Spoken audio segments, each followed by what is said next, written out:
This guy was at his dead grandfather's funeral, but couldn't even pay attention because he was too busy trying to catch a trade on the market. Here's what happened. I'm starting a new hardcore world to see if I can beat the Ender Dragon. Comment down below your trading or investing confession, and I might read it in my next video. He went online and confessed that I traded through my grandfather's funeral because I had a position open. I know how this sounds, and no, I'm not proud of it. First of all, if you were proud of it, I'd be very curious to know what the relationship was between you and your granddad.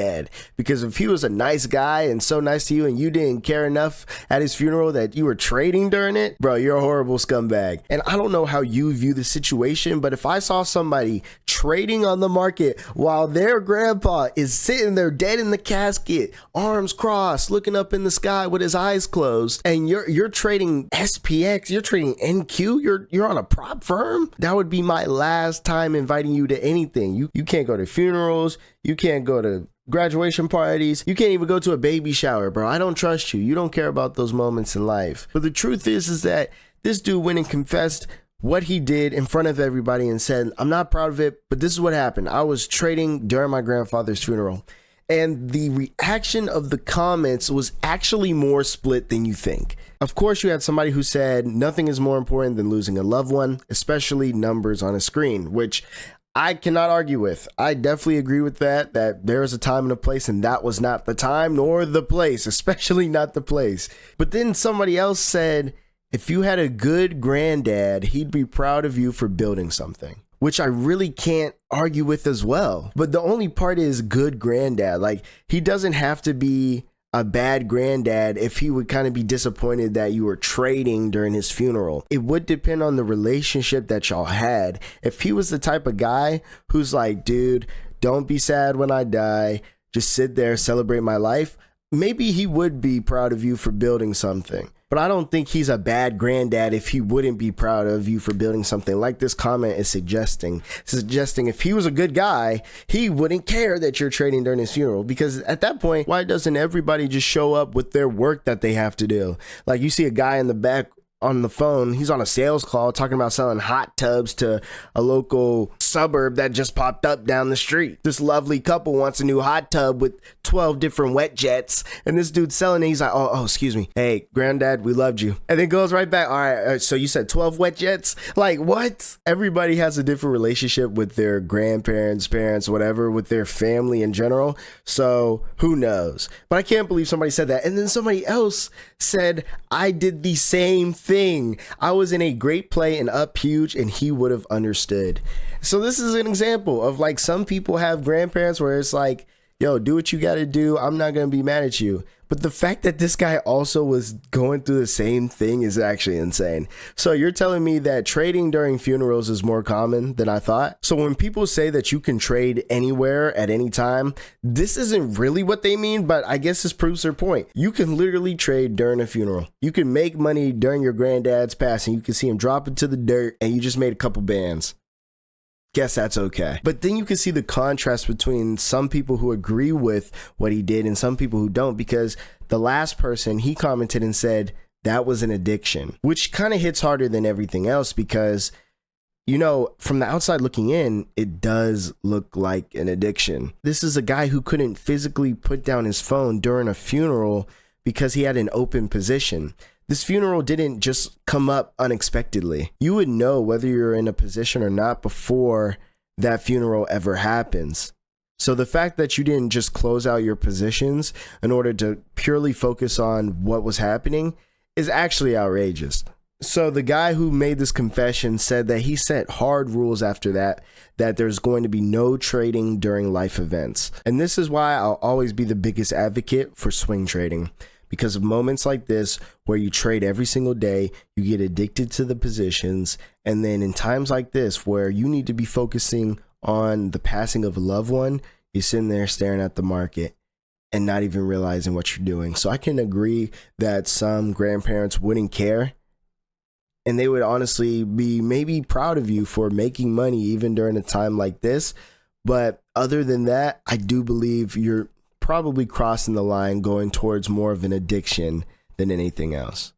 This guy's mom is a better trader than half of the people who trade online, but he's not sure if she's a genius or just got lucky. She had been swing trading her own account for years, and she would consistently get $100,000 to $200,000 every year, which is very successful by every stretch of the imagination.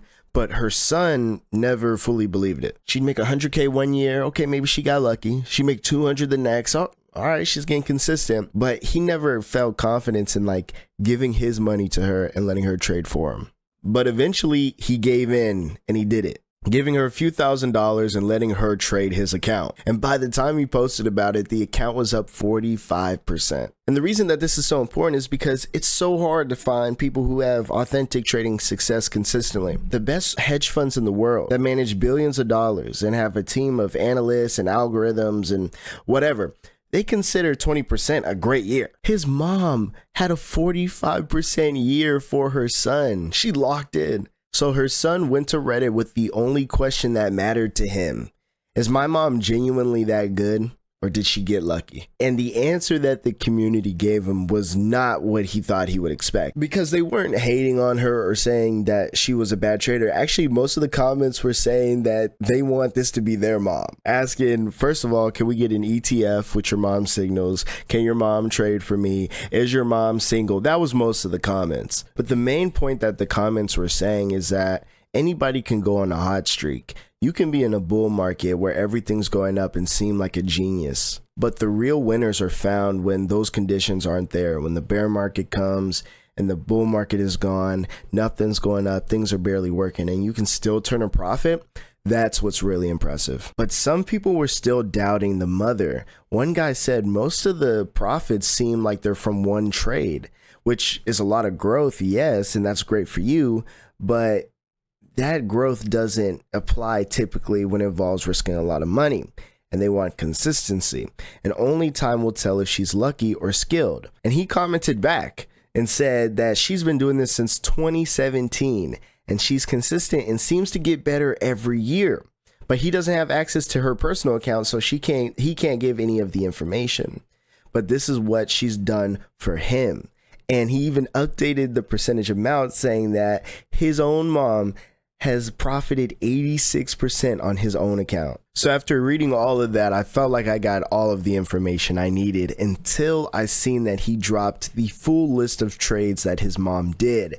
And that's where it went completely deeper, because somebody did a breakdown on that list that he did, saying she's basically running a short-term theme-driven swing trading system, putting about 2,000 to 3,000 into each idea, and sometimes using leveraged or inverse products, cutting losers around 4 to 7%, aiming for a roughly 6 to 12% on most winners, with the occasional biggest runner, targeting about 1 to 1.5 risk to reward or 1 to 3 risk to reward, and cycling through hot themes like metals, oil, and miners until momentum fades.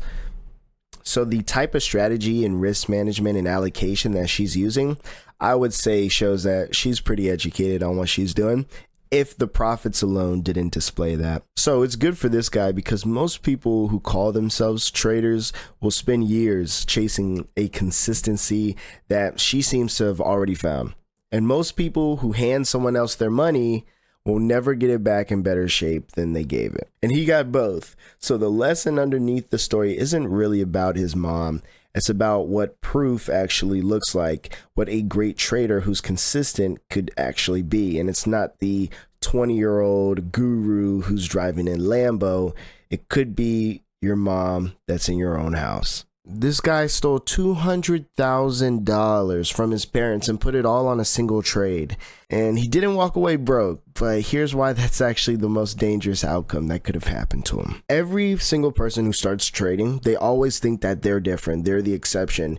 You could tell them that 90% of people lose, and they'll believe that they're in the 10% that are going to make it. The way that they say ignorance is bliss, that ignorance when it comes to trading starts to feel like confidence, like the reason they're going to be the one that figures it out when everyone else couldn't. And this guy was no different, and he had access to something that he had no business using, which was $200,000 of his parents' money. So he took it and put it all on one option. He put it on a stock option, which means that that option will expire to zero by the expiration date.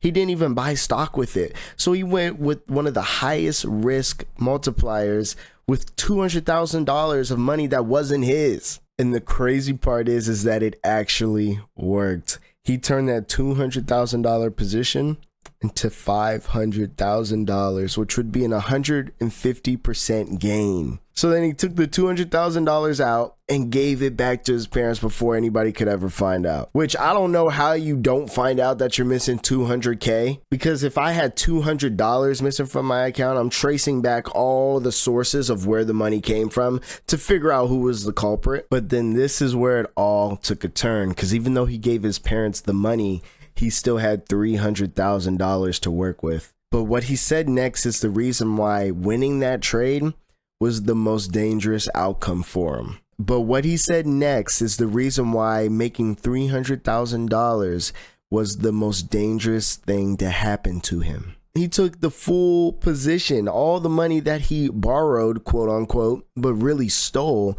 all that money he put on one option, which could have went the complete opposite direction. But since it didn't, it taught him that that could work. So he'll most likely try it again. And the market will wait as long as it takes to get its money back. And that's exactly what it ended up doing. He kept trading and trading and trading, and he lost everything. He had $300,000 to trade with, and he traded every single time and lost it all. And that's why the scariest outcome for a new trader is winning big before they understand why they won big. Because blowing up early at least shows you the gap between what you think you know and what the market actually requires. But a massive win makes you feel like you earned it, like you're actually knowledgeable in the thing that you're doing. So the guy got lucky once, then lost everything. You had $300,000 that you don't have anymore. So what he'll most likely do is try to obtain some type of money, whether he goes back and steals $200,000 again, or if he takes all his own money and does the same thing. Now he feels like he has to go win that $300,000 back.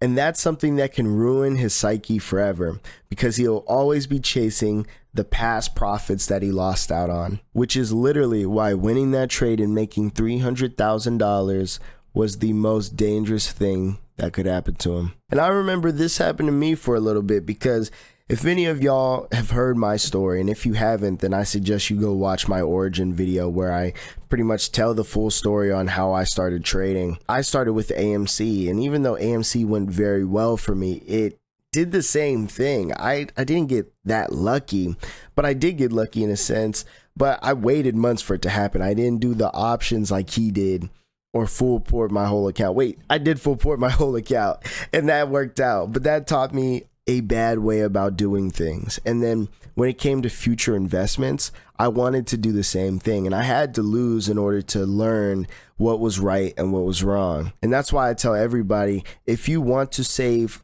thousands of dollars or hundreds of hours, multiple days, then you need to learn from other people's mistakes. Don't listen to the mistakes of others and think, well, I'm going to be different, because 9 times out of 10, you'll repeat the same mistakes that everyone has in their past. This guy made $1,500 in 5 minutes, which was amazing, until he realized that if he would have waited a few more minutes, he would have had $50,000. So it all started from him being down to his last $8,000 in his checking account. And he decided, I'm going to take this $8,000, throw it into my Robinhood account, and put it on a 0 DTE option, which, if you don't know what those are, they're pretty much the most volatile option on the market, because 0 DTE means that you bought it the day that it expires, which means that he has to make all his money within the same day, because by the end of the day, his option will be worthless. So he took the $8,000 that he put into Robinhood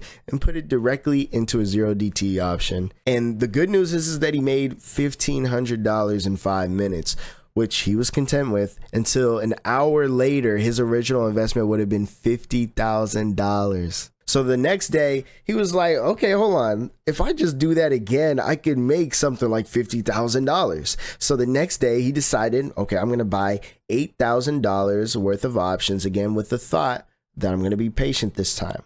So 5 minutes pass and his $8,000 turns into $16,000. He's thinking this is his chance. I'm not going to sell. But his decision to not sell is the exact thing that ruined his strategy in the first place, because that $16,000 was actually the peak of where his money was going to go. And since he held on hoping that it would bounce back, he ended up with $0 by the end of it. But one comment that I did enjoy was somebody that said that he fell for the classic mind trap of looking at dollar returns instead of percentage returns. And this gets a lot of traders to become greedy and keeps a lot of people out from investing, which is a lesson learned, and don't repeat the mistake, which I completely agree with. The percentage returns is the most important part, because no matter what, at scale, the game is the same. I can make 50% on $50 and make $100, or I can have $50,000. But the trade doesn't change because it's the percentage gains that matters. And as soon as you understand that, I think you'll end up winning a lot more. Imagine your girlfriend's family told you to invest their money for them. Would you take it? Would you take their money knowing that if this goes wrong, that they might hate me forever? Well, this guy turned his girlfriend's family's money of $40,000 into $67,000. Okay, good. He made a little $27,000 from it. That's exactly what happened to this guy, where his girlfriend's family approached him after they found out that he knows how to trade. And after hearing some of the success that he's had, they said, we want to give you $40,000 to try to grow. So with that $40,000, he accepted it, which is the ultimate challenge of you have to make this work or else, or else your girlfriend might not even want you anymore. So he took the $40,000 and he said, I'm going to trade with it. And the account was growing. It was a good thing. People around him was noticing, and for the first time, the people who mattered most to him were figuring out that he was exactly who he said he was. So this guy starts trading on the market, and he's seeing a little bit of success. He tells his girlfriend, his girlfriend tells her family, and eventually he's getting approached by his girlfriend's dad and her uncle that heard about it. So they ask him, can we give you $20,000 each and you go invest our money? And that's $40,000 of family money, which is the kind of trust that takes years to build. And remember, with trust, it takes years to build, but seconds to destroy. And he takes the $40,000 and decides to put it into the market, eventually turning that into $67,000. So now that they have seen proof that this guy can flip a profit, he just made $27,000 in a few months, they doubled down.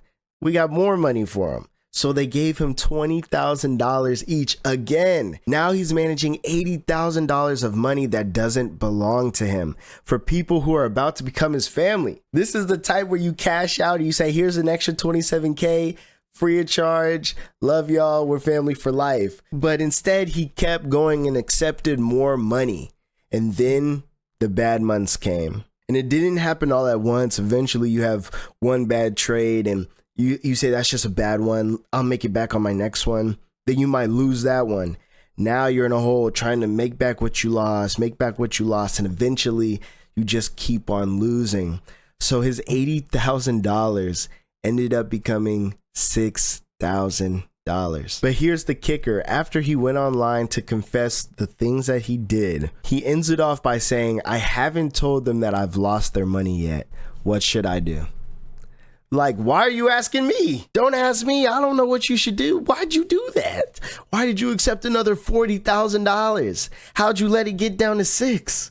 How big were you? How much were you trading? This comment highlighted something that I always live by, and it said, never ever trade someone else's money because you're liable completely, which is 100% true. I would never trade somebody else's capital, especially if I don't have the right credentials. You're not even a licensed financial advisor, let alone somebody who can take someone's money and try to flip a profit for them. Your best bet was accepting the $27,000 gain, telling them that, hey, further than this, I'll tell you guys what I did to do it, but I can't keep trading for you. And let it be that, man. Let you go down as the beast who did it. Because guess what? It's not like they're going to go away, right? If this is your girlfriend's family, you're going to see them again. And they might know where you live. And you're going to sit there and tell them what? That you lost $74,000 of their own money? Somebody else commented and said, you don't trade other people's money unless you're licensed, and even then it's highly regulated. Don't ever do business with family or friends where there is inherent risk of loss. You'll be blamed every time. That said, best to come clean and start working on a deal. Which also sucks, because since you're completely liable for all the money that you just lost for them, what are you going to do about recovering that for them? Because here's the way that a trader can think, right?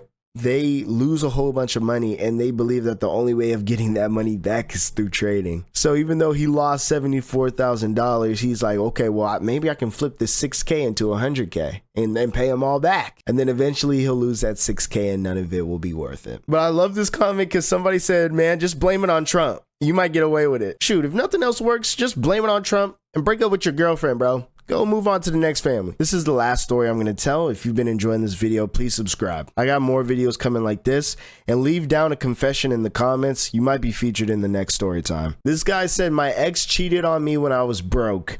3 years later, I'm making $10,000 to $40,000 a month trading. Started posting wins on my story and she slid into my DMs. Have you ever broke up with somebody and wanted to get in like better shape or get more money just to show them what they lost? Well, that's exactly what happened to this guy, because his ex-girlfriend cheated on him when he was broke. He had no money to his name and his ex-girlfriend cheated on him. Imagine catching your girlfriend cheating and you know you're broke as a joke, so you can't even blame her. You're like, I get it. But 3 years later, he says he's making $10,000 to $40,000 a month trading. So, like anybody else would do, he went and started flexing on social media, posting like screenshots on his story, and eventually she slid into his DMs. So then he decided, I'm going to set up a date with her and then not show up. So that's what happened. He tells her to meet him at a restaurant and she agrees. So she goes to the restaurant and he stands outside, and he left her sitting at the restaurant by herself for an hour. And then he finished it off by saying, karma is real, which I'm not going to be mad at you, man. I'm not going to sit here and say that you're a bad person because she already cheated on you, which is a total distrust. Even if he was broke. I was, of course, joking earlier. If he was broke, but that was your boyfriend, you can't sit there and cheat on him even though he's broke. But all in all, she kind of got what she deserved. She got an hour of wasted time and got the ability to look stupid just like she made you look stupid. So I guess it all worked out in the end. But even though I'm saying that, a lot of the comments don't even agree with me. So I'm curious on what you think. Because one guy said, it's embarrassing how much of a child you are. I know why she cheated on you. Ghost her forever. That's some real stuff right there. Which, okay, I guess, like, I don't understand how he's a child because he put her through the ringer. Imagine somebody cheated on you. Somebody else said 2 wrongs don't make a right, which is true in most senses, but this girl cheated on him. You know, anybody who's a cheater and does that for somebody, you can't be surprised when some karma comes back on you. But I will say the only thing where I'm like, okay, this guy might be a loser still is because even though he's making money, he's posting it on his story. Like, that is so arrogant. And it's so funny because the guys who usually post screenshots of them making money from the market, they're usually going to be filtered out by the end of the year, right? They'll have a good first quarter, second quarter. By Q4, they have no screenshots left because the money that they were making, they're not making anymore. They probably had a tough Q3, maybe even a tough Q4, because consistency is the biggest thing. Right? So 3 years later as well, it took him 3 years later to start making some money. Like, she probably moved on by then or went through her own thing, and maybe she was a better person. You know, now that I'm thinking about it, she could have been a better person 3 years later. And for you to string her along and then kind of just waste her time, it's not worth it to her or to you. Like, that doesn't do anything for you. If you were really making money, you wouldn't even take the time out of your day to go address her at all, let alone leave her at a restaurant by herself so you can watch and laugh the whole time. So that's 2 mixed opinions. I kind of started off with agreeing with them, but then now I'm looking at it 3 years later, you're finally making money and then you decide to do this to her. It took you a while to grind up. By then, she probably already moved on, probably could have changed, and maybe the date was just to tell you that she was sorry. Who knows? You never know what it was. But that's it for me today. If you like these type of videos, then subscribe, because I don't know when YouTube is going to show you another one of my videos again. And if you want to learn how to trade the right way completely for free, then hit the top link in my bio. It's a link to my school community. I got a ton of free resources there for you. Until then, have a great day and goodbye.